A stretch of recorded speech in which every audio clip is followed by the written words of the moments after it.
Good afternoon, friends. The Union Cabinet met this forenoon and has taken some momentous decisions. We have with us right now the Honorable Minister for Communications and IT, Shri Ravi Shankar Prasad Ji, Honorable Minister for Civil Aviation, Shri Ashok Gajapati Raju Ji, and the Minister of State for Civil Aviation and the Secretary Civil Aviation will join us shortly. The format of today's press conference is slightly different. First, the Honorable Minister for Communications and IT will give you an overarching brief about the decisions taken in the Cabinet. After this, we'll take some brief questions from you, as after that he will have to leave to catch a flight. Thereafter, the Honorable Minister for Civil Aviation will make his opening remarks, followed by Secretary Civil Aviation, who will give you a comprehensive presentation on today's subject, which you all obviously know. After the presentation, we will have a question and answer session again. A gentle request to keep your mobiles on switch off mode or silent mode, please. And when you want to ask questions, please raise the placards that are kept in front of you. Over to the Honorable Minister. मित्रों नमस्ते। आज की cabinet में कुछ बहुत ही महत्वपूर्ण फैसले किए गए हैं जिसकी जानकारी हम आपको देंगे। और जैसा कि फ्रैंक ने बताया, लास्ट में भारत के इतिहास में बहुत ही ऐतिहासिक घटना हुई है। नेशनल सिविल एविएशन पॉलिसी को हमने अप्रूव किया है। उसके बारे में विस्तार से मित्रवत माननीय मंत्री अशोक गजपति राजू जी और उनके सचिव प्रेजेंटेशन देंगे और MOS उस पर चर्चा करेंगे। मित्रों, आज cabinet committee on economic affairs ने पंजाब में Kharar Ludhiana section of national highway 95 इसके 4 और 6 लेनिंग को मंजूरी दे दी है। इस पर कुल खर्चा 2069 करोड़ आएगा। The total amount of cost is 2069.70 crores and the total length to be developed is 76 kilometers. ये अपने आप में इसलिए बहुत ज़रूरी है कि जो चंडीगढ़ लुधियाना टोटल हाईवे है, जिसका फर्स्ट ऑलरेडी चंडीगढ़ करर काम चल रहा है, उसके दूसरे लेग में ये काम हो रहा है और इसमें पूरे पंजाब की इकोनॉमी को, ट्रांसपोर्टेशन को बहुत ही मदद मिलेगी और लगभग 3,09,833 मैन डेज लोगों को वर्क मिलेंगे। तो ये हमारा मानना है। मित्रों, एक दूसरा महत्वपूर्ण फैसला जो cabinet committee on economic affairs ने किया है कि they have approved disinvestment of 10% paid up equity of HUDCO out of governments of India's shareholding of 100% through IPO route. आपको मालूम है total paid up equity of HUDCO is 2,090 crores and 10% of that is going to be offloaded, disinvested.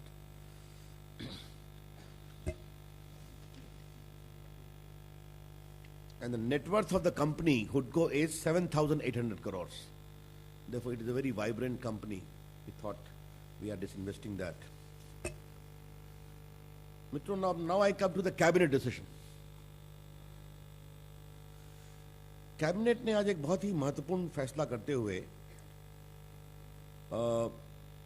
जो polymetallic sulphides between India and International Seabed Authority के बीच में एक contract हुआ है, जिसके अंतर्गत India has been given the right to undertake exploration and developmental activities in the sea in the allotted area of 10,000 square kilometer.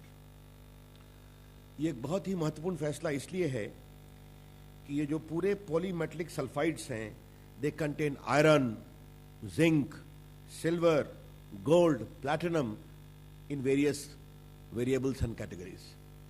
तो इस कॉन्ट्रैक्ट के अप्रूवल के बाद भारत को यह अधिकार मिल गया है कि 10,000 स्क्वायर किलोमीटर में डीप सी बेड में इसको एक्सप्लोर करें। तो India will become an important sea power as far as mineral exploration under sea is concerned. तो एक बहुत ही महत्वपूर्ण फैसला है, और आपको मालूम है कि international Seabed authority is a UN body which works in coordinating these things. दूसरा, भारत की साइंटिफिक ड्रिलिंग इनिशिएटिव को आगे बढ़ाते हुए the cabinet has approved the Indian membership of International Continental Scientific Drilling Program. इसमें एक कंसोर्शियम है जिसमें एक Helmholtz centre, Potsdam, GS, German research centre है जियो साइंसेज में, आपको स्टेटमेंट में मिलेगा. तो इसके कारण India would be in a position to get exposed to internationally renowned experts in this field of geo drilling and getting the benefits of that. मित्रों, आज दो और महत्वपूर्ण फैसले हुए ताइवान के साथ रिश्तों की मजबूती के बारे में.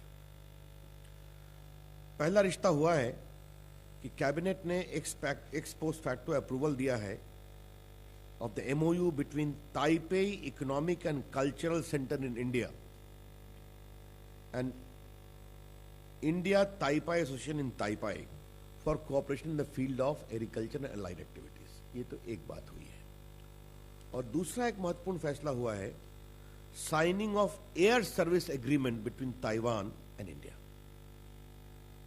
And this has been approved between Indian Taipei association in Taipei, India representative office in Taiwan and Taipei economic and cultural centres in India. आपको पता है कि ताइवान और भारत के बीच रिश्ते बहुत मजबूत हो रहे हैं. And you know, this Foxconn company is coming to India in a very big way. And since I handle also electronic manufacturing, I know it for certain that India's and Taiwan's cooperation in the field of electronic manufacturing is also rising immensely. Now the agriculture activities and air connectivity is going to reinforce the growing nature of our relationship. So these two I thought I must convey to you. आज हमने एक और फैसला किया है कि इसरो और Canadian space agency के बारे में आउटर स्पेस में कोऑपरेशन हो, उसमें एक एमओयू को हमने अप्रूव किया. इसमें इंडिया और कनाडा के प्लान ऑफ एक्शन बनाएंगे, कोऑपरेटिव प्रोजेक्ट्स बनाएंगे. What is important today for you to note is that today's decisions reflect upon deep sea exploration, outer space exploration, and also geo drilling exposures. Therefore, India's scientific innovations in all the three fields is on top gear. That is important for you to note.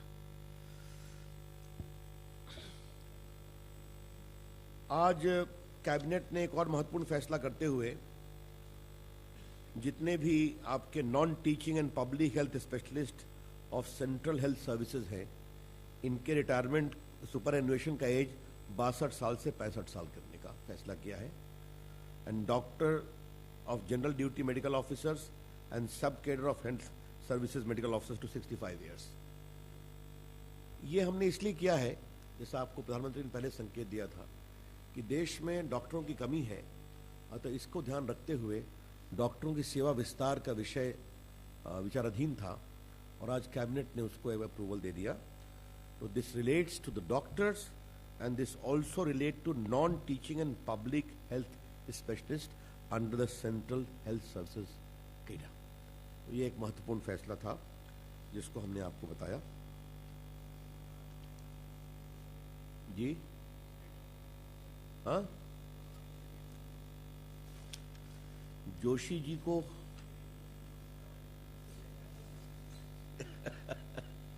Hindi में दोहराऊं कि English में दोहराऊं, ये बता दीजिए आप. मैं हिंदी में बोलता हूं.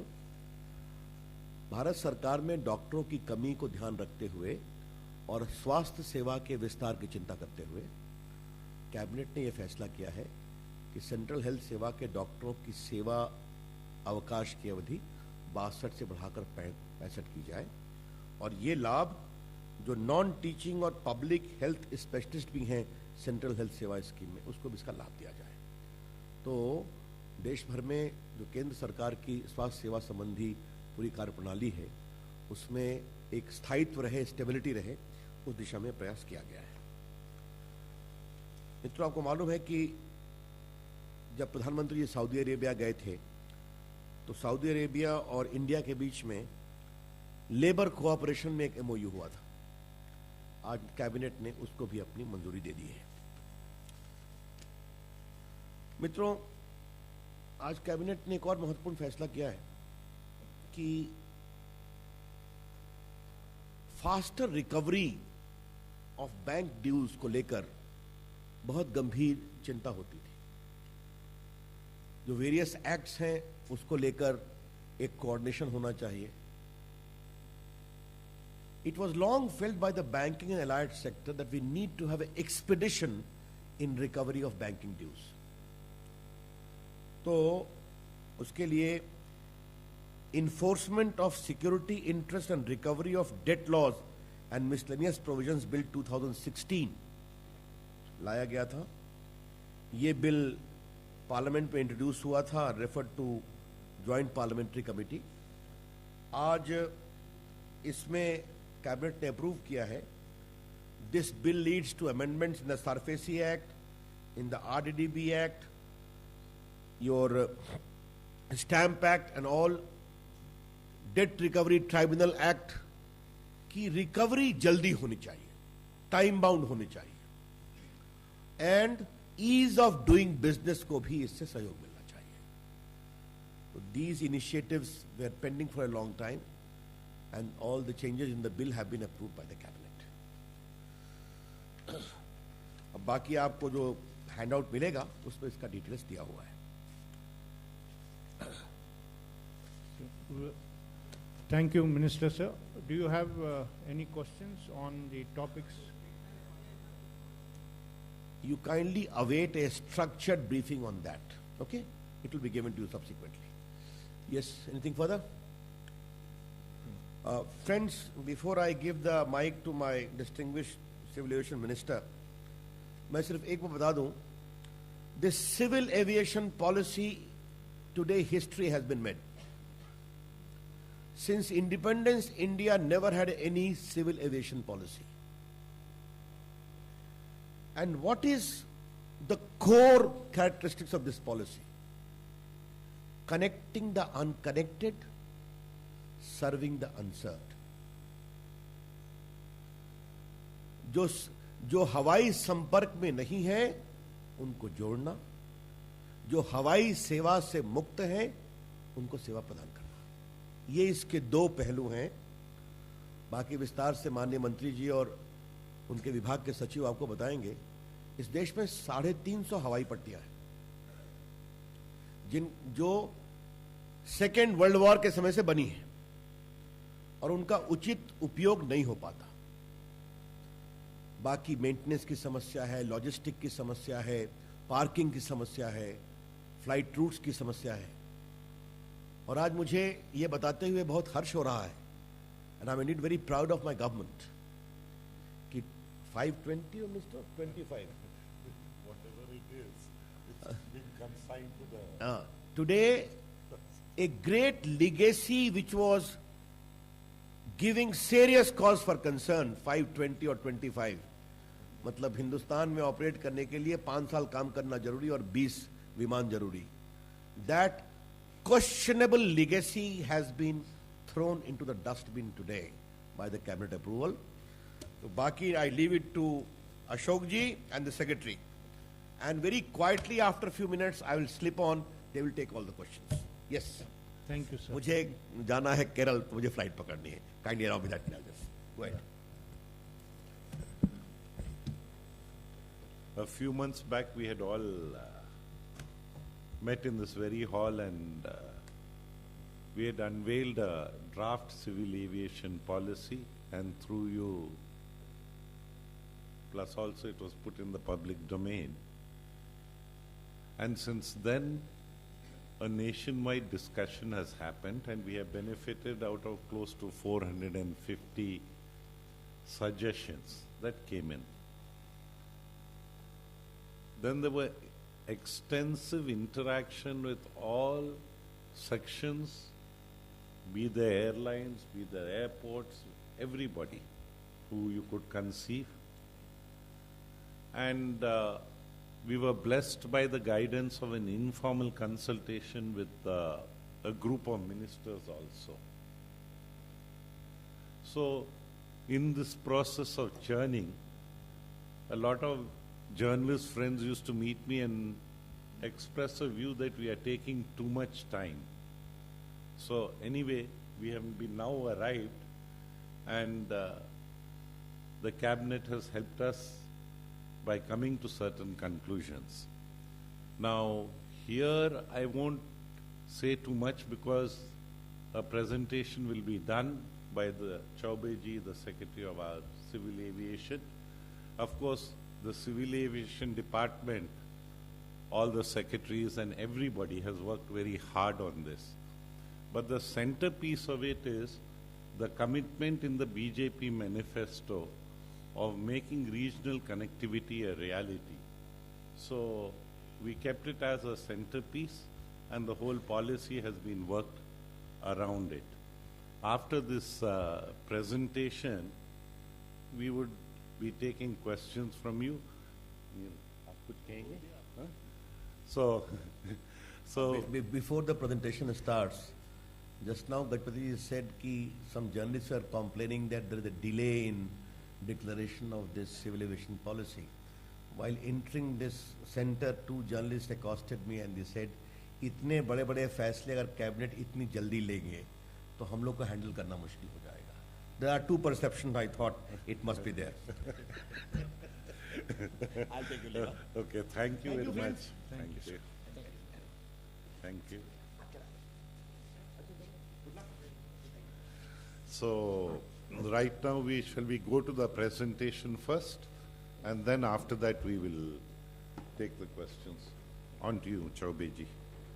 So just before the presentation, I take this opportunity to formally welcome the Minister of State for Civil Aviation, Dr. Mahesh Sharma ji.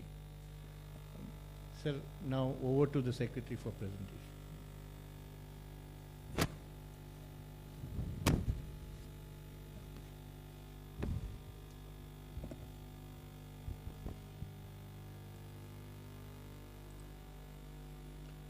A very good afternoon to all our friends from the media, Honorable Minister for Civil Aviation, Honorable Minister of State for Civil Aviation, my distinguished colleague Mr. Frank Noronha, friends from the media, and my colleagues from the ministry and from the government.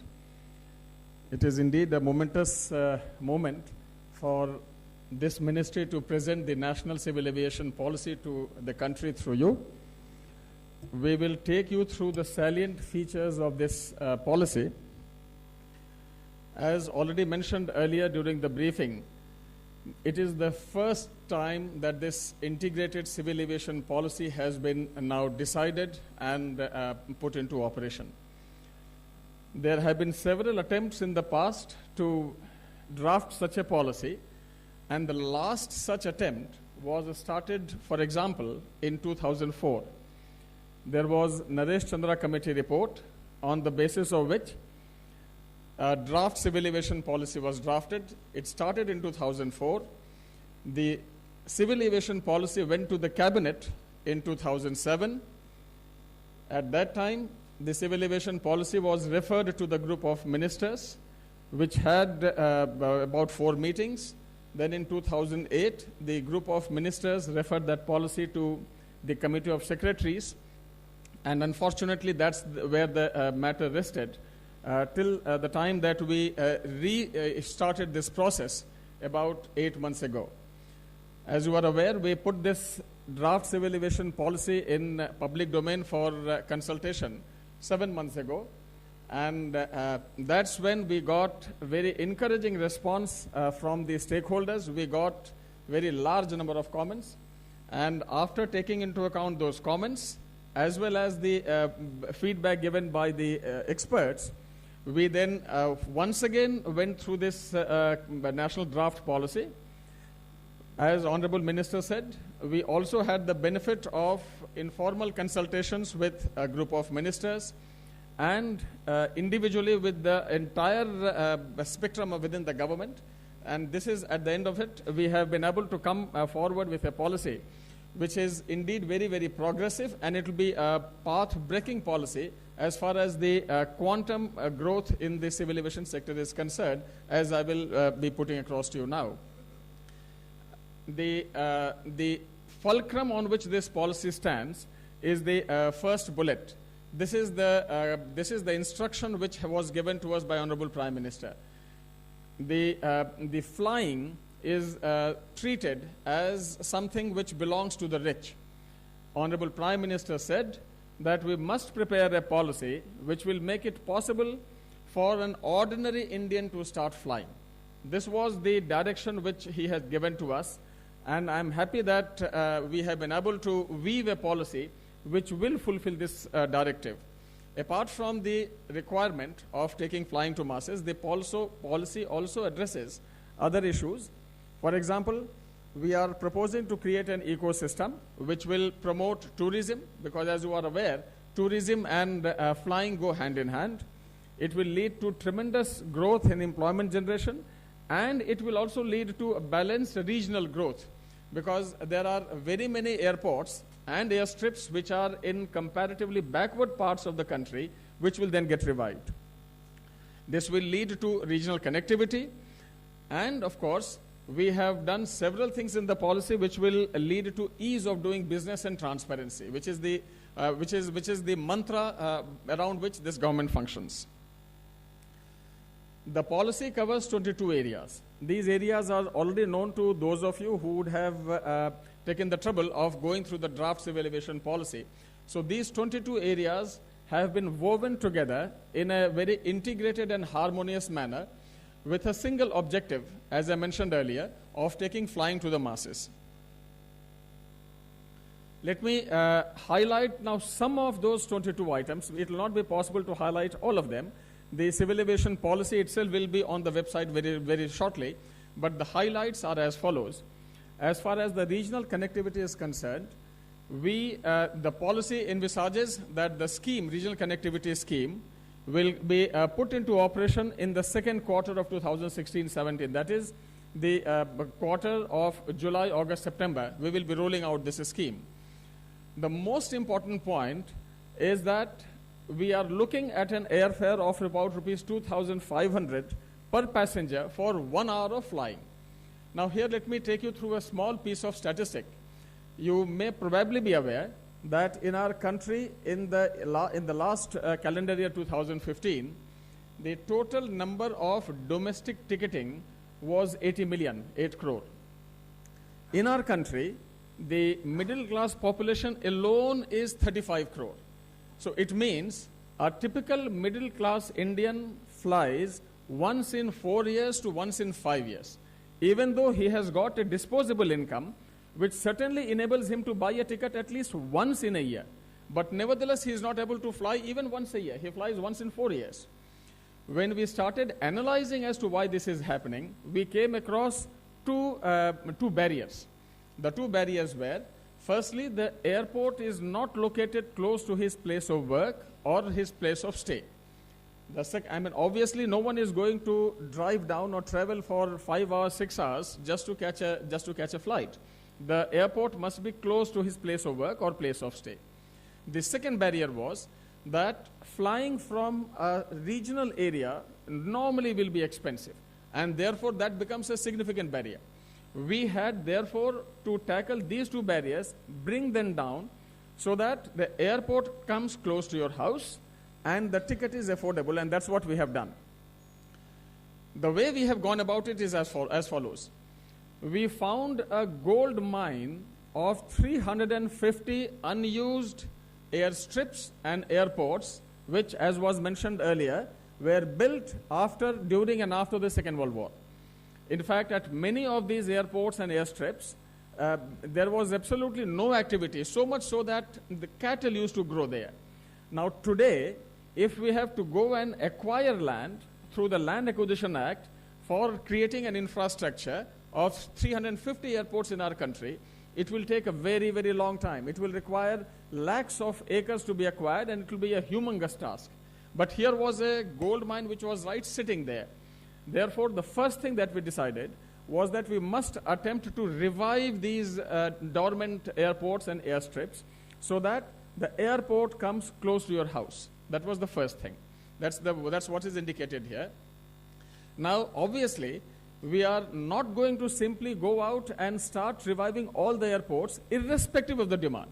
Therefore, the revival of the airports in a phased manner will be demand-driven, meaning thereby that where the state governments, where the requirements of tourism, where the requirements of airlines indicate that yes, this is an airport which needs to be revived, then such airports based on demand will be revived.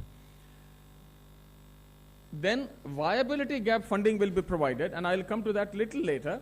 You will find that in order to bring down the cost of flying to 2,500 rupees per hour of flying, it is necessary to give large number of incentives. Otherwise, the cost will remain very, very high. And those incentives are, there will be no airport charges, no landing, no parking, no navigation charges at the airports which are connecting, for the planes which are connecting an unserved airport with a served airport. There will be no such charges. There will be a reduced service tax initially where 90% abatement is given, which means only on 10% value of the ticket, the service tax will be charged. The effective service tax, therefore, comes to about 1.2%. So the service tax on tickets will be about a little more than 1%. The excise duty on aviation turbine fuel, which is picked up at the unserved airport, will be just 2%. So the idea is to bring down all the costs due to taxation. The state government will provide police and fire services free of cost. As you are aware, each of these items add to the cost of the airport, thereby adding to the cost of the flying. So these are the concessions which will be given. And for this purpose, the last bullet, as you see here, the states will be required to bring down the VAT on ATF to 1%. Today, you may be aware that VAT ranges from 4% to 29%. It's a very, very high VAT rate. Delhi Airport, for example, has got a VAT on ATF of 25%. And you can imagine the incidence of the taxation from the fact that fuel cost accounts for nearly half of the cost of the ticket. And on that, if you are going to impose a 25% VAT, that makes the cost of the ticket very significant. So the idea is reduce VAT on ATF, reduce excise duty on ATF, reduce service tax on the tickets, reduce the landing parking charges and airport charges. By even after doing all this, the fact is that the price of the ticket will not come down to 2,500 rupees per hour of flying. Therefore, we would be required to give some kind of a viability gap funding in order to bring it down to rupees 2,500 per hour of flying. And this is what we are committed to do. This amount of 2,500 is an indicative amount around which the entire template is being woven.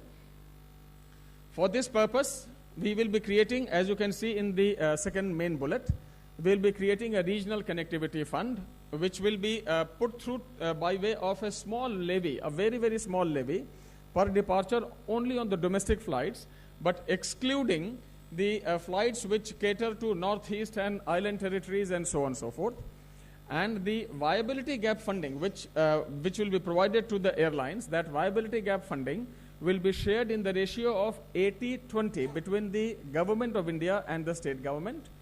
In the case of northeastern states, it will be 90-10. The next significant item to which I would draw your attention is the route dispersal guidelines. These guidelines were framed in 1994 with the objective that any airline which is wanting to fly on the main trunk routes, that airline should also be required by way of internal cross-subsidization to fly on some of the Tier 2, Tier 3 cities as well. And the requirement is that if you are flying on the 12 trunk routes, then you must also start flying 50% of that capacity on the on the other cities other than the trunk routes, which connect, for example, the capital cities of the states. then another 10% of those trunk routes capacities must be deployed on flights going to and from the northeastern region and the island territories, and 1% of that capacity must be deployed within the northeast and the island territories. This is what the route dispersal guideline is all about. However, the selection of these 12 trunk routes was not done in a transparent manner. So what we have done is we have put a transparent methodology here. The category 1 trunk routes will be rationalized based on the 3 criteria, namely, it should cover a distance of more than 700 kilometers. The average passenger load factor should be 70%, and the annual traffic on that route should be 5 lakh passengers. The routes which meet this requirement will be considered as the category 1 route. Today, as against 12 of those routes, when we did this analysis, we found that 8 new routes get added to this 12 routes, and 2 of the existing routes go out. So the net increase is 6, and therefore 12 becomes 18 routes. Now, because 12 becomes 18, because the base becomes bigger, therefore to that extent, the airlines will be required to serve, in percentage term, percentage remains the same, but in number of flights, they will be required to provide more flights to the northeast, to the island territories, and so on and so forth. So that is one significant change which has been done. For category 3, it has been brought down from 50 to 35, because you would remember, as I mentioned earlier, the regional connectivity scheme serves a similar purpose. Because regional connectivity scheme is coming, we did not wish to burden the airlines too much, and therefore, while we have made that possible, we have brought down the percentage here. This revised categorization will apply from the winter schedule of 2017. The idea is we need to give sufficient time to the airlines to rework their routes and then to take appropriate measures for that. And this revision of the classification of the routes will be done once in 5 years. And any withdrawal or any revision in the routes in the northeast or elsewhere, they just have to intimate us. But at all times, they will be required to meet the RDG stipulations. Now, there has been this issue relating to 5/20 rule, as all of you know. This rule required that you cannot fly for 5 years. Now, this is something which was now considered odd, because we wanted the airlines to start flying quickly so that there is greater competition. And that is why the revised rule says that all airlines can commence their international operations provided they have 20 aircraft. Once they get 20 aircraft, they don't have to wait for even a day. If there is an airline which within the, let us say, first few months, it acquires 20 aircraft, within first few months of getting the air operator's permit license, it can straight away begin flying. There is no time barrier on this. However, we are also now requiring that while they will be free to fly without waiting for 5 years period, they must also deploy at least 20% of their capacity for the domestic operations.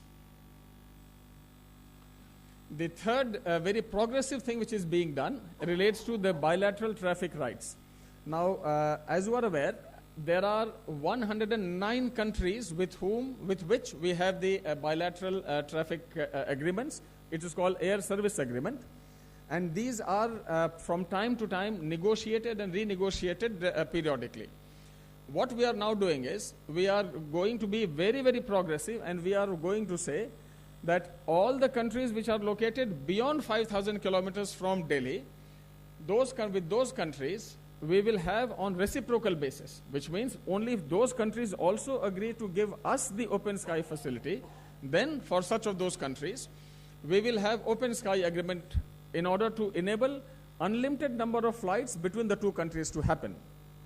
As far as countries within 5,000 kilometer radius is concerned, there will, and if our carriers, domestic carriers, have still not completed and used up their part of the bilateral rights given to them, then for such airlines and for such countries, the methodology for additional entitlement will be worked out by a committee headed by the Cabinet Secretary, and based on that, further negotiation will be done.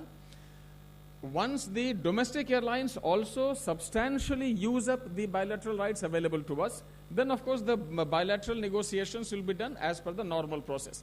Because when both sides have used up their entitlements significantly, then we don't have to wait for anything else. We just go ahead and negotiate. The next item is ground handling policy. This particular, the decision on this item has been driven by just one single consideration, and that consideration is the policy should be such which brings down the operational cost of airlines. That is the one single parameter. Because once the operational cost comes down, the price of the ticket will come down. And therefore, the government has decided that all the airlines, domestic airlines, will be allowed to do self-handling. Without, of course, in any way breaching the security requirement, all the domestic airlines will be allowed to do self-handling. Once they do self-handling, then of course the cost will come down, because then they do not have to outsource it to anybody. However, the airline will have the choice to do either. If the airline thinks that at some airport, the number of flights which they are operating is so few that they cannot maintain a ground handling operation of their own, then they can outsource it at that airport to any other ground handling agency. So the airline will have a choice, and wherever you have a choice, it leads to efficiency and reduction in cost, leading to lower tickets. As far as airport development is concerned, the government will encourage development of airports in all possible manners. That is to say, through Airports Authority of India, through the state government, through the private sector, and through the public-private partnership mode. In all modes, the airport development will be pushed. The tariffs of all the future airports will be calculated based on a hybrid till basis, where 30% of the non-aeronautical revenues will be used up for subsidizing the aeronautical costs. And once it is used for subsidizing the aeronautical costs, the cost of flying will go down. So you would have noticed that in slide after slide, on issue after issue, we have been driven by the requirement that we must bring down the cost of flying, we must bring down the cost of tickets. And this is yet another example and an effort in that direction. Once again, in order to protect Airport Authority of India's existing airports, if that airport has not been saturated, and this is important, if the airport has not been saturated and yet another airport is sought to be brought within 150 kilometers, then Airport Authority of India will either be compensated for the loss of revenue and loss of business from the existing airport, or Airport Authority of India will be given a right of first refusal or equity participation. So these are the ways in which Airport Authority of India will be compensated. Instead of a compensation, if Airport Authority of India chooses to have equity participation, form a joint venture, or take a right of first refusal and compete with all other possible bidders, Airport Authority of India can do that. The intention is, as you are aware, airports are natural monopolies, and once you establish an airport, there should be some certainty of the revenue stream for a well-defined period of time. At the same time, if the airport is saturated or reaching a saturation point, and then if another airport is coming up, no compensation will be payable. This is very important. If it is getting saturated, then another airport must come up. It will be encouraged, and no compensation will be payable to Airport Authority of India. As far as aviation, security, immigration, and customs are concerned, the central theme on this issue has been ease of flying for the passengers. We want the passengers to have a hassle-free experience once you enter the airport. And for this purpose, we will have service delivery modules, which will be a requirement of the delivery of service by various government agencies such as aviation security, immigration, customs, quarantine officers, etc., so that the passenger does not have to unnecessarily waste his time inside the airport. We are also proposing here that the Indian carriers which have got their own security services, they can provide the same security services to other domestic airlines, because this is yet another cost-cutting measure. If an airline has got its own security service at a particular airport and it has got some staff to spare without jeopardizing its own security needs, then it can do so. This will lead to a reduction in costs. We are also encouraging use of private security guards for non-core security functions. This is yet another attempt in the direction to reduce cost. When we engage government security agencies, I may share with you then that it comes with a very significant cost. A CISF constable will cost the airport operator and will cost us something like 70,000 rupees per month, all benefits put together. On the other hand, if we are able to do that through private security agencies, then the cost comes down, but we will do that only for non-core functions. The core functions will still be performed by the government security agencies, and there will be no compromise on the security requirements. We are also saying that we will encourage ex-servicemen to come up for such work. So that if there are security agencies which employ ex-servicemen, which get registered under the Act which Ministry of Home Affairs has, and which gets accredited by the Bureau of Civil Aviation Security, then that kind of security agency having ex-servicemen can come up and provide this service. This is another very significant and important item. In our country, the helicopter numbers are very, very low, very, very low. And we are proposing to give a very big fillip to the helicopter service, for which we are doing two significant things. Firstly, we will have separate helicopter civil aviation requirements issued by Director General of Civil Aviation. Today, unfortunately, it was clubbed with the fixed wing operations. Now, obviously, the two are completely different. So we are creating and we are drafting a completely different regulatory framework for helicopters which suit helicopters. And the second thing which we are doing, as you can see on the third bullet, is that for airspace which is below 5,000 feet and which is outside prohibited airspace, this is important. If it is outside prohibited airspace, then for such helicopter operations, they do not need any great clearances and so on and so forth. They can just intimate the air traffic control and take off. This facility will be very, very useful because, as we are aware, helicopters normally, they will fly below 5,000 feet. And if I am able to, the whole idea behind helicopter operations is immediate takeoff, landing, let us say, at a place where an accident may have taken place, and then picking up the victim and bringing him to the hospital. Now, if he has to file for various clearances, then naturally precious time is lost. So the idea here is to make helicopter operations as smooth and as devoid of unnecessary regulations as is possible.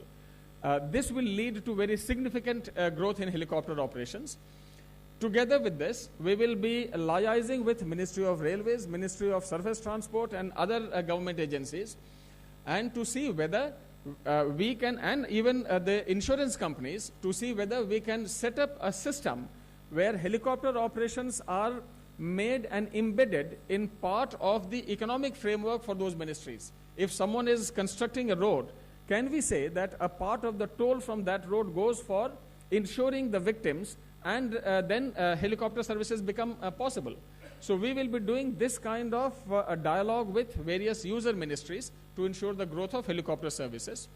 As far as charters are concerned, today charters are permitted, as you can see in the last bullet, for inclusive tour packages, which means it includes that passenger comes here, he must indicate the place he is going to stay, all that is part of the package itself, and then he goes back after a particular time.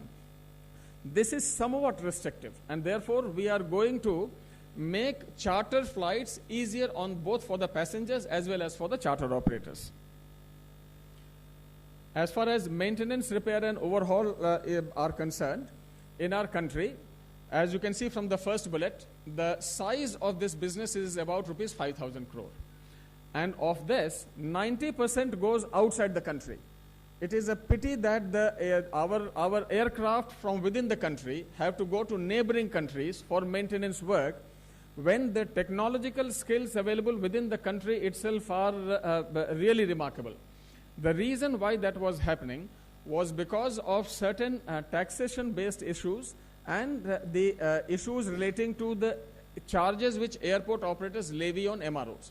So to bring down those items, as you would have noticed, Honorable Finance Minister in the budget speech had provided for certain concessions in the customs duty. So customs duty on tool and toolkits have been made available, zero customs duty on that. on spare parts. The procedure has been simplified. Instead of asking for the certification from various agencies, a single point certification will be sufficient for quick movement of and quick release of the imported items. We are also proposing, and this has been done in consultation with the MRO Association, to ensure what kind of ecosystem that can be created for making the business to happen. And based on that, those proposals have been indicated here. We will be also taking up the matter with the state governments for reducing the VAT on the MRO services. We will be providing adequate land for MRO service providers in all future airports and heliports. And the last is very important, where airport operators will be asked to bring down the royalty and additional charges on MROs. The whole idea is that instead of our planes flying outside India to neighboring countries, the neighboring countries' planes should come to India, and we should become something like an MRO hub, an MRO capital in this part of the world.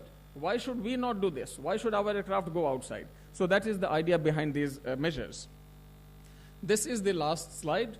The requirement towards very high quality skill, that is a very high paying job and a high quality skill, is roughly 3.3 lakh in about another 9 years' time. We have to provide adequate skill building infrastructure to ensure that such high quality skills are put in place, and the entire policy on this is hinging on this aspect. We will be working with the Skill Development Council of India to ensure that this happens. The last bullet, you would see that there are about 8,000 unlicensed pilots. They have spent lakhs of rupees in acquiring the commercial pilot license, acquiring CPL, and unfortunately they have not been able to get a job. As you are aware, most of these young men and women who have spent so much money, they go for pilot training immediately after school, and as a result of which, if they remain jobless, they don't even have a graduate degree in their hand for applying for job anywhere else. Therefore, what we are now attempting is, with budgetary support from the government, we will try to see whether we can set up simulators for type rating of the CPL holders. These young boys and girls who have had CPL but who have not got type rating done because of additional costs involved, we would try to set up simulators to ensure that the type rating for them can be done, so that their job prospects improve. They can get jobs either within the country, or of course they can go and become the pilots elsewhere outside the country as well. So this will go a long way in the bringing down the unemployment which is there in the CPL holders. These were some of the broad areas, most important areas which are there. Obviously, for want of time, we are not putting all the 22 items which is there, but then this is we would welcome your questions on this. At the end of this all, what is important is that we expect the ticketing, which is today at 80 million passengers, 8 crore ticketing per year. From 80 million passengers, it should go to at least 300 million passengers in 5 years, which means there will be a growth of 4.5 times, or 3 times, 4.5 times, for 4 times, 4.5 times in the passenger ticketing. Today in our country, I am very happy to tell you, the growth rate of domestic ticketing has been 22% in 2015-16 as compared to 2014-15. I have often been told that this growth has been made possible because of the fall in crude prices.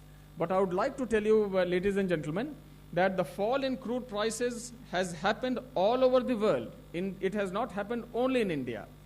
And that fall in crude price, in spite of that fall in crude prices, you would be surprised to know that the growth rate average in the world is just 5%. And our nearest competitor's growth rate, that is China, it is at 12%, as against 22% that our country has achieved in the last year. It shows the tremendous progress which has been made by the civil aviation sector. Our airlines are making profits. The Air India has also made operating profit in the year which has gone by for the first time. So these are the indications that civil aviation sector has taken off. And while we may be very happy with the 22% growth rate which we have achieved in the last year, Imagine if this growth rate goes from 22%, it may go to 60%, 70%, if our ticketing has to go from 80 million to 300 million in a matter of 5 years. So this is what this policy has attempted, and this is what this policy is now scheduled to achieve. So let me welcome you to the world of affordable, convenient, cheap flying, and please spread this word around, because the people of this country need to know about the tremendous work which has been done for making flying available to them. Thank you very much, and now you are welcome to ask questions and supplementaries. Thank you, Secretary Sir. Friends, we will put the presentation on the website. Also, there will be a press release which will also be put on the website. But in spite of all this, if you have any questions, most welcome. Yeah. Let's start with 71. Yeah. Anuja Banerjee, CNBC TV 18. While you have decided now to sort of modify the 5/20 rule, which was of course very, very contentious, something that even Mr. Ravi Shankar Prasad mentioned, I'm curious to know, why did you still retain the 20 aircraft clause? Can you just help us understand the thinking and the reasoning behind it, please? Thank you. You see, there are ships of convenience around the world. We would like Indian players to serve Indian skies. So we figured that that's a good level of having aircrafts which will serve Indian skies and be an Indian player, a responsible player, also to fly abroad. If you have any suggestions alternatively, we could think about something in the future, but that's a level that we have arrived at. Yeah. Right. Hello. Lakshman CNBC आवाज से ये 2500 रुपए air cab करने का जो आपने दिया है, इसमें लिखा है अबाउट 2500, जो क्या 2500 से ज़्यादा भी जा सकता है, और ये फिर क्या 1 घंटे के हर तरह के सफर पर होगा, या फिर टियर 2 सिटीज से टियर 2 सिटीज के लिए होगा, या फिर नॉन मेट्रो के लिए होगा, या दिल्ली से किसी टियर 2 में जाकर वहाँ होगा, उसको थोड़ी क्लैरिटी। देखिए, रीजनल कनेक्टिविटी स्कीम एक बहुत महत्वाकांक्षी योजना है, जिसमें माननीय प्रधानमंत्री जी का विजन, हमारे मंत्री श्री गजपति राजू जी के इनिशिएटिव और अधिकारियों का बहुत बड़ा योगदान लेकर कि किस तरह देश के 35 करोड़ मध्यम वर्गीय परिवारों तक हम हवाई यात्रा का सपना जो उनका बहुत बड़े लोग दिए रहते हैं उसको पूरा करें। मेट्रो सिटीज़ और इसके बाद के टायर 2 और टायर 3 सिटीज़ जहाँ के हवाई अड्डे अभी डेवलप नहीं हैं, उनमें से लगभग 482 हवाई अड्डे हैं, जिसमें से मात्र अभी 84 हवाई पट्टियां हम लोग इस्तेमाल कर रहे हैं, और अन्य हवाई पट्टियों को 50 करोड़ से 100 करोड़ की लागत से जब उनको तैयार किया जाएगा नो फ्रिल्स के कारण, ऐसे हवाई अड्डों के माध्यम से जो ये टिकटिंग की 2500 रुपए की प्राइस लिए 1 घंटे की टिकटिंग की 2500 है, अगर फ्लाइंग टाइम आधा घंटे है तो ये 1250 रुपए होगा। किसी भी कीमत पर वर्तमान व्यवस्था में 1 घंटे के फ्लाइंग टाइम में 2500 से 2600 रुपए नहीं होगा, और जिसमें एक कनेक्टिंग रूट जहां पर ये जाएगा वह टायर 2 सिटी होना जरूरी है। जैसे मान लीजिए भटिंडा आप कहना चाहते हैं, जैसलमेर आप कहना चाहते हैं, बीकानेर आप कहना चाहते हैं, बरेली आप कहना चाहते हैं, कुछ ऐसे हवाई अड्डे होंगे जिनको हम टायर 2 और टायर 3 सिटीज की कैटेगरी में, उन हवाई अड्डों को कुछ चीजें अपने आप भी छोड़नी होंगी, जैसे उनके ऊपर एयरपोर्ट चार्जेस नहीं लगेंगे, वहां जो एयर ट्रैफिक फ्लूइड लिया जाएगा, एयर टर्बाइन फ्लूइड लिया जाएगा, उस पर वैट 1% से ज्यादा नहीं होगा, उस पर एयरपोर्ट जो वहां की स्टेट सरकारें हैं, जो वाइबल गैप फंडिंग जो भारत सरकार का सिविल एविएशन मंत्रालय देगा, उसका 80% वाइबल गैप फंडिंग भारत सरकार देगी, लेकिन 20% वह एयर स्टेट जिसमें वह हवाई अड्डा स्थित है वह देगी। नॉर्थ ईस्ट स्टेट में यह 10% और 90% है। 90% भारत सरकार देगी, 10% इसका उस राज्य को देना होगा।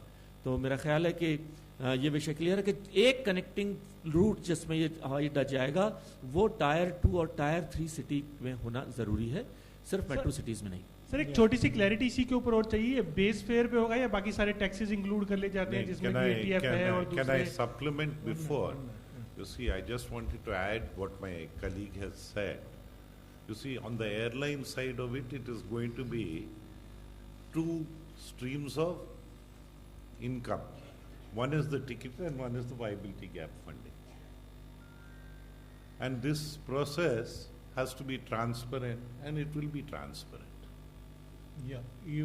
सजेस्ट भी इसी पे क्लैरिटी चाहिए थी, ये बेस फेयर पे होगा या बाकी सारे चार्जेस भी एडिट कर ले जाते हैं, जैसे एयरपोर्ट चार्जेस होता है जिसमें कि ATF चार्ज होता है, बाकी सारे चार्जेस होते हैं। मैं आपको बतलाता हूँ इस बारे में। इसके बारे में आपने नोटिस किया होगा मेरे प्रेजेंटेशन में कि the only tax rate is service tax which is about 1.2%. So frankly, tax itself element is absolutely minuscule. 2,500, we are proposing that it will be inclusive of taxes. Sir आपने कहा कि regional connectivity जुलाई से सितंबर के quarter में होगा। क्या ऐसे airports की पहचान की गई है जहां शुरुआती तौर पर इसकी जो है ये स्कीम लागू होगी? जो आपने कहा कि 50 या 100 करोड़ के कॉस्ट पे एयरपोर्ट डेवलप करेंगे, तो शुरुआती तौर पे ऐसे कौन कौन से एयरपोर्ट होंगे जहां ये शुरुआत होगी? प्रथम चरण में हमने लोग करीबन 50 से 80 एयरपोर्ट्स हैं जिन पर हम 50 से 100 करोड़ रुपए की लागत से नो फ्रिल्स एयरपोर्ट, जिसे हम कहते हैं विदाउट गोल्डन प्लेटिंग एयरपोर्ट्स हम तैयार करेंगे, जिससे खर्चों को कम किया जा सके। और इसमें गवर्नमेंट ने भी हेयर कट्स लिए हैं, एयरलाइंस को भी कुछ थोड़े बहुत हेयर कट्स लेने के लिए, एयरपोर्ट सर्विसेज प्रोवाइडर्स को भी हेयर कट्स लेने पड़े, तो सभी लोगों ने मिलकर उस राज्य को भी हेयर कट्स लेने पड़े हैं, टैक्सेशन और वैट इन सभी से। जैसे 2500 रुपए की टिकट है तो जो 10% जो टैक्स लगेगा, मात्र 2500 का 10% यानी 250 रुपए में 10%, जो सचिव महोदय ने कहा, तो नेट आकर 1.2% ही पड़ता है। तो 2500 पे 10% टैक्स नहीं लगकर 2500 के 10% यानी कुल 250 रुपए पर 10% लगेगा। देखिए वो हवाई अड्डों के नाम की लिस्ट करना, this is a demand driven. हम उन राज्यों से अपेक्षा करेंगे कि जो राज्य ये चाहते हैं कि हम इस RCS स्कीम में आना चाहते हैं, हम उसको अपनी तरफ से नहीं थोपना चाहते, वो राज्यों से डिमांड आए कि हमारे यहाँ जरूरत है और हम ये हेयर कट्स जो हम प्रपोज कर रहे हैं ये लेने को तैयार हैं, इस पर निर्भर करें। There are also airports which today technically a flight can land, but they are for some odd reasons inactive. So they also come in the purview of all this. Sir, so Mehja from the Hindu newspaper. Sir, here. So, sir, the draft policy had talked about, auctioning the traffic rights, but clearly this slide had no mention of auctioning the traffic rights. So, any reason that the government, is there a rethink on that, first? And second, about the regional connectivity fund, where will you get the money from? I mean, the draft policy had talked about a 2% cess on all domestic flights. So, clarity on that as well. As far as the method of allocation of additional flying entitlements is concerned, earlier, as you very rightly said, the draft policy mentioned about auctioning, but that is not the only transparent way of allocation of rights, and that is why the matter has been left to the committee headed by the cabinet secretary, which will then come up with the most appropriate transparent method of allocation of rights. So instead of indicating a particular way in the policy itself, it will be taken up from time to time and decided by the cabinet secretary's committee. Yeah, 121. This is Nirbhay from Financial Chronicle. Just a clarification, sir, that by when this revised policy on overseas flying will be applicable? Will it be from today itself or in? It will be immediately applicable. That is, you are referring to 5/20? Yes, it will be immediately applicable. Sir, this is Sridhar from the Asian Age. You've just mentioned that you will ask the states will have to slash their VAT on the ATF if they really want to partake of this RCS scheme. So by when do you expect the states to get back to you, and is there actually a cutoff date by which those who are on board will start operating these RCS flights, which also means that you will have to get your viability gap funding also in place, because you have said that you have not specified, you have said that there will be a small levy on per domestic departure. So can we have some clarity on this? Those who are on board, when will they? You see, the decision is taken. I think it will be a reasonable time, you can say, by the time all this starts. It has to start. There have to be rules formulated which are transparent. State governments have to be invited on board. They have to make their selections also. Tourism department will also have to advise us what they would consider the appropriate tourist places. And then it cannot be top heavy. There has to be, India is a big country, and there has to be reasonable distribution.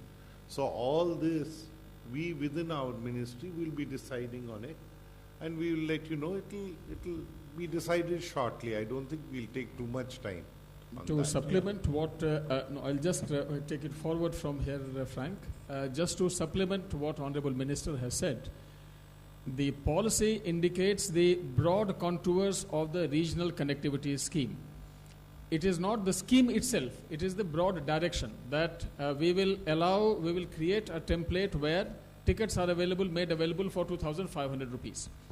But it has to be put into a more detailed scheme. In anticipation of the Cabinet's approval today, we had started drafting that scheme 3 months ago.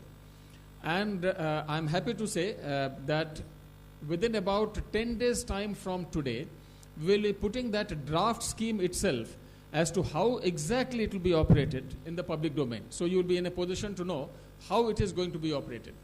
As far as the states are concerned, our expectation is that any state government which is keen that regional connectivity should happen quickly in their state, they should immediately come forward, tell us, and they have been already approaching us, but they will come forward and tell us, saying that in our state, such and such airports, we are making the VAT 1%, please include it in the list of airports to be revived. So we expect state governments to come up, and in fact, the challenge which I feel is not when the states will do. The challenge which I feel is, given the budget is always limited, but given that limited budget, we have to ensure that the budget is not used up only in one region of the country. There should be an equitable spread. The north, east, south, west, and also northeast, all those regions must get appropriate share of this pie. So our expectation is we will have far more demand than what probably we can handle initially. And as was pointed out already by honorable ministers, there are nearly a dozen airports where the flights can start happening tomorrow. They don't even need any upgrading, because they are already fully functional. It is just that flights are not happening. So if we provide money from 1st July, the flights can in fact happen from 1st July if our scheme is ready by then, which will be the case. Sir मैं Sandeep सोनवगा India TV से मैं जानना चाह रहा था कि जो तमाम बड़ी एयरलाइंस हैं वो पीक जो सीजन आता है उसमें रेट्स बढ़ा देती हैं जाहिर तौर पे, तमाम सांसद शिकायत करते हैं, क्या उन पे भी कैप की कोई स्कीम रहेगी? देखिए, एयर कैपिंग के बारे में मैं समझता हूँ आज से 3 दिन पहले जो एक बैठक हुई थी, और माननीय प्रधानमंत्री जी का भी सपना है कि ऐसी नेचुरल कैलेमिटीज और फोर्स मेजर की स्थिति के अंदर जो एयर फेयर्स बढ़ जाते हैं उस विषय पर संज्ञान लिया जाए। हमारा मंत्रालय उस विषय पर गंभीरता से काम कर रहा है। वैसे मैं बता दूं कि पूरे विश्व के अंदर कहीं भी प्राइस कैपिंग नहीं है। ये एक डिमांड ड्रिवन इंडस्ट्री है, और डिमांड ड्रिवन इंडस्ट्री होने के बावजूद भी एक और डेटा मैं आपके सामने बताना चाहता हूं कि जो भी ये हायर कैपिंग हम लोगों ने, हमारी डीजीसीए ने स्टडी की है, मात्र 1.7% यानी 1.7% of the tickets are being sold in this so-called upper bracket. But we are still working on this, that especially in circumstances of what has happened at flood at Jammu Kashmir, what has happened in Haryana during this agitation. Under such circumstances, we are working seriously, and very shortly we will come out with a proposal that how can we regulate such things during force majeure and at calamities. Yeah, left side, 44. So this is Shobik from the Week magazine. So my question to you is that after the Kandahar incident happened, a lot of security guidelines were put in place, especially for aviation, looking at airport and in-flight security. But I'm given the feeling that in this policy, I think that seems, I mean, you may have achieved the target to keep ticket prices lower, but seems to me that security at airport is going to be a casualty, because if airlines are going to manage security functions, or they are going to manage ground handling functions, which is not their core competence, would that lead to better situation? Because we know of some practices of airlines security like ultimately is a Diwali sovereign's employment function. and all such. So I was concerned. I thought I should ask you. Safety and security are never to be compromised. Indian skies are safe. Our regulator ensures that, and our security apparatus is second to none in the world. And our BCAS is a continuous, because this is a continuous work. So they are at it, they set the standards, and in all Indian airports, BCAS standards are implemented. They not only do that, they do the security audit also. So I don't think anything is going to be sacrificed. If I may just add to, I am a little surprised by your question, if I may say so. It is odd for anyone to think that an airline, when it is doing self-handling of its own aircraft, will be less security conscious than if it entrusts its aircraft to another outsourced ground handling agency.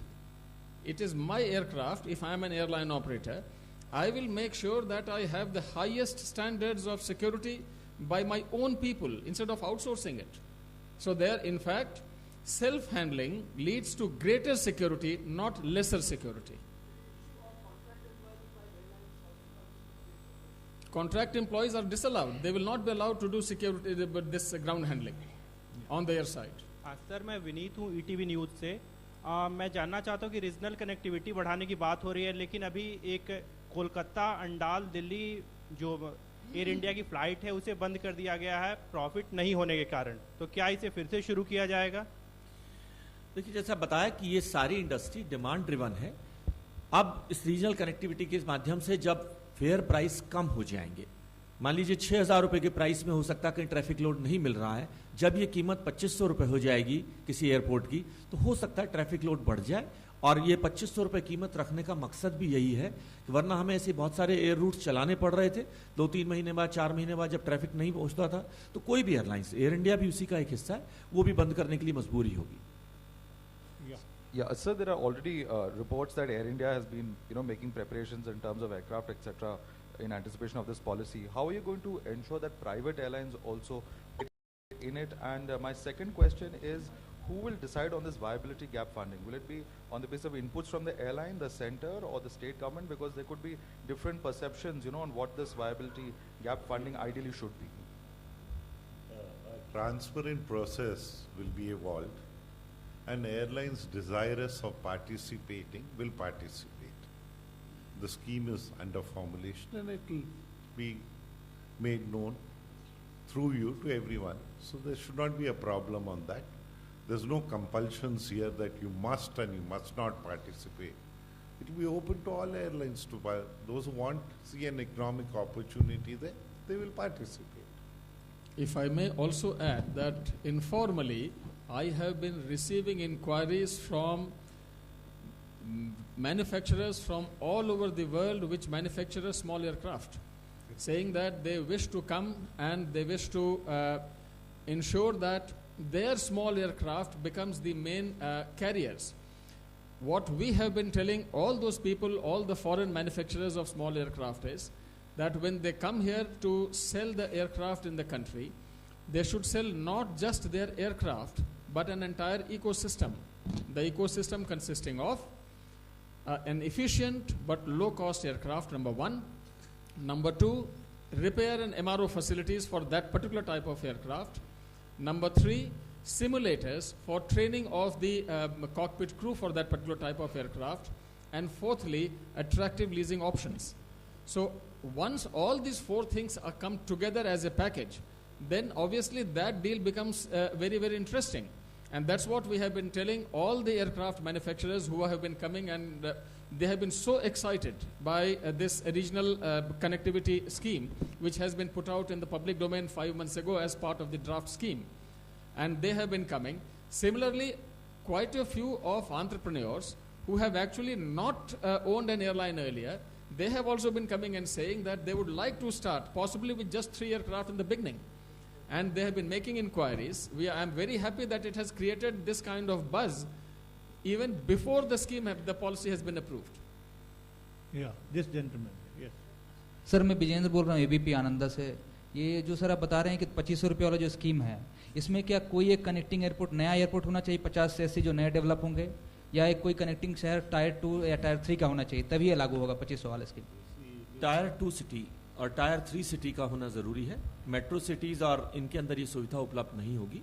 Tyre मतलब वो चाहे बना हुआ already है, जैसे हमने बताया कि आपके पास 2-3 जैसे भटिंडा एयरपोर्ट की हम बताना चाहते हैं, जैसलमेर एयरपोर्ट है, बीकानेर एयरपोर्ट, ये बनकर तैयार हुए हैं लेकिन इस्तेमाल नहीं हो रहे हैं।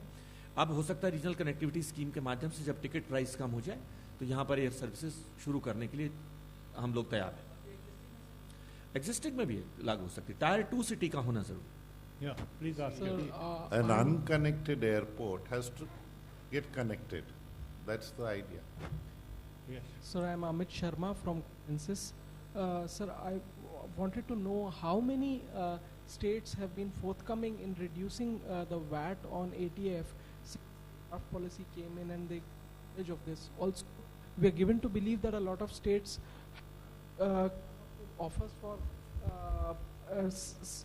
for offering subsidized power, other infrastructure for setting up new airports in their states, especially the low-cost ones. How many states have been forthcoming in this, given the history of your past where you had difficulty in getting them to reduce taxation on ATF? You see, some state governments have brought down the taxes. Some state governments have increased the taxes. Some state governments have brought taxes differential taxes to different airports within that one state. So they are very different models. So if a state government decides that okay, it would like to participate in the scheme, then there are a few haircuts that the state has to take. The government of India also has to take a few haircuts as far as taxation is concerned, and this viability gap funding will be available to them as per the scheme. That's it. Please remember, if I may just add, please remember that at the unserved airports today, there is no business happening. Not a drop of ATF is being sold. Not one passenger is getting into the aircraft. There is no flight. Therefore, it is absolutely going to cost nothing to the state government if they make ATF 1% over there, the VAT at 1%, because there is no business. Therefore, there is not even a notional loss of revenue. And therefore, I expect the state governments actually to be falling over each other to say that please, please give us a larger share of the pie. There is absolutely no loss of the revenue to the government, state governments. Yeah. Hi, sir. Tvesh Mishra here from Bloomberg Quint. Something we wanted to understand about the regional connectivity scheme. Is it 2,500 rupees per hour, which means that if there is a 2-hour flight, it will translate to 5,000 rupees, or will it be limited only to 1-hour flights? No, there is no such limitation on what is called stage length. There is no such limitation. Actually, when we are talking of 1 hour of flying, we are saying that in a colloquial sense, because we want common man to understand, we will convert that into nautical miles, and that's how you will have to wait for the details of the scheme which we'll put out. That's the whole idea. It will exactly indicate how this will be done, and as Honorable Minister of State already said, if the flying is for less than 1 hour, then the ticket will also be less than 2,500 rupees. That's the idea. Yeah. Sir मैं दीपाली हूँ CNBC आवाज़ से। मेरा question ये है कि regional connectivity fund के लिए आपने लेवी लगाने की बात की है, ये लेवी कितनी होगी एंड क्या नेचर या क्या फॉर्म होगा इसका? You will have to wait for the draft scheme which I mentioned. It will be a very, very small levy. It will be a very small levy. It will be insignificant. In fact, in such during such times when the crude prices are ruling soft, this will not even be felt by anyone.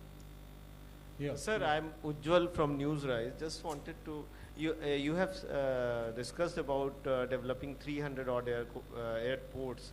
So there is any estimation how much cost it involve and where that fund will come? Central government will provide, or it will happen in PPP model? What is the funding arrangements? You see, airports are going to be funded by different sources. You'll have certain under PPP, you'll have certain with the AAI. So this is it, and government wants to go in for about, at least in this coming year, we need to get about 50 no-frills airports going in the country. Finance Minister has also announced it in his budget speech. So there will be a lot of mixtures in all this, and it will go ahead. Generally what happens is, when you look at rural connectivity, because the traffic will be very low, private might not be interested in it. But if you find someone, please refer them to me. I'd be happy to receive them also. You will be happy to hear that in our country today, the number of airports which have scheduled commercial operation, that number is about 75. In another 3 years' time, that number will go up by an additional 50 in just 3 years. Imagine the kind of growth which will happen. We had, in 70 years, we have 70 airports. In 3 years, we'll have 50 more. Yeah, please ask you. Sir, this side, Krishna from Andhra Jyoti. I want more clarity on that 2,500 per 1 hour this thing. Now we are flying from Vijayawada to Vizag below 2,000 rupees, sir. Because of this news cap, 2,500, we must pay that 2,500 or what? Question in the language of you see, we are not going to push up rates. This is what I was exactly saying when they were talking about caps. Because caps will definitely floors get this thing. So we have no intention to push up rates anywhere. But this scheme is for unconnected places to a connected place. I think Vijayawada, Visakhapatnam is very much connected, and I don't think it will qualify for a scheme like this. So you don't have to worry about your rates being pushed up. To supplement what Minister said, please remember 2,500 rupees is a ceiling. We expect it will not be more than that. If someone is wanting to charge less than that, of course, he is most welcome. Secondly, we expect that when the scheme opens up, after the consultation and when we finally approve the scheme and it is notified, we expect that based on the demand, if there are airline operators or new entrepreneurs which wish to operate on certain routes, if there is more than one party which is interested, we will carry out bidding, and whichever party is asking for least amount of viability gap funding will be awarded it. So in fact, there was one particular entrepreneur who has come and met me, and he said that if you give us just the fiscal concessions and concessions from the Airport Authority of India, he said he will not even need viability gap funding. So that is the kind of business model that there are people who are working on. The last two questions. So Sridhar from the Asian Age again. I have just two very minor clarifications. You've mentioned that to fly abroad, you've got to have you've got to deploy either 20 aircraft domestically or 20% of your fleet, whichever is lesser.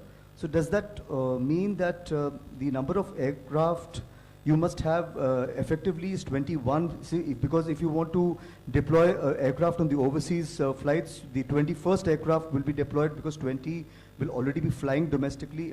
Is that a correct understanding? The second question is... Let's take it one by one. What you said is correct. Okay. The second question I have is the regional connectivity scheme.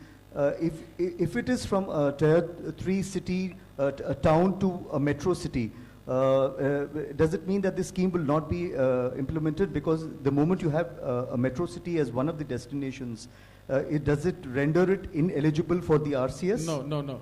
You will, as I mentioned, you will wait for the detailed scheme. Okay.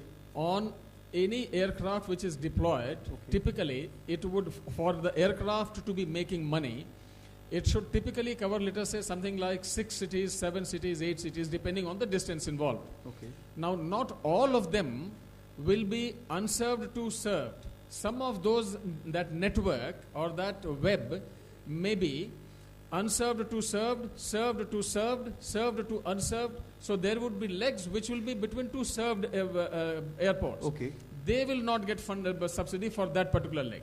They will be eligible for subsidy for such of those legs of the network which connect one unserved with a served airport. So that means if it is Bangalore or Hyderabad to, let us say, if it is a flight from Bangalore to a very small town in Karnataka in the same state, or from Hyderabad to a very small town in Andhra, will it be covered by RCS? Yes, it will be. Yeah.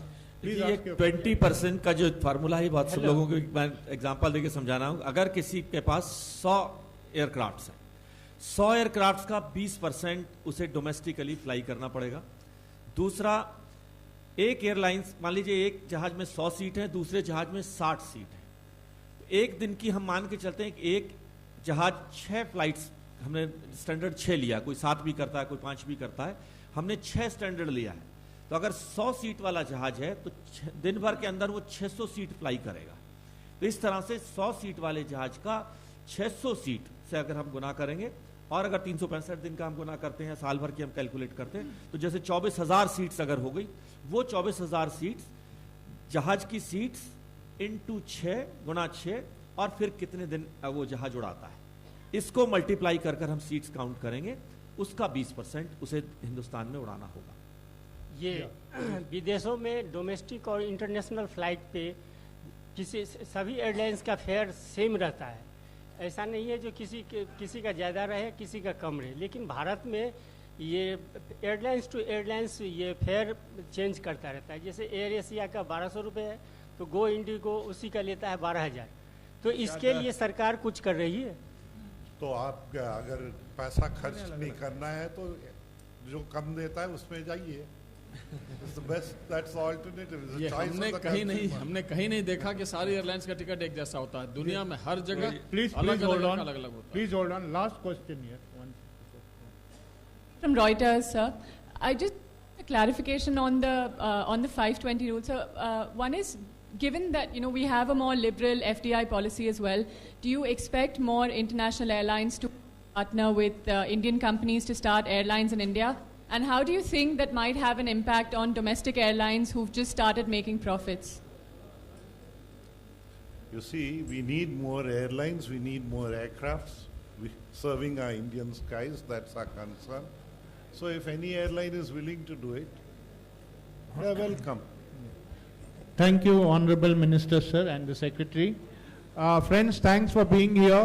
As for the press releases, it is available on the first floor to your left.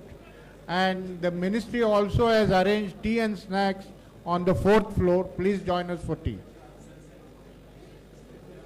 Please join us for a tea on the upper floor. Please kindly join us for tea. Whatever you say. So that means it must be done, otherwise there will be no. I don't know, I don't want to interfere.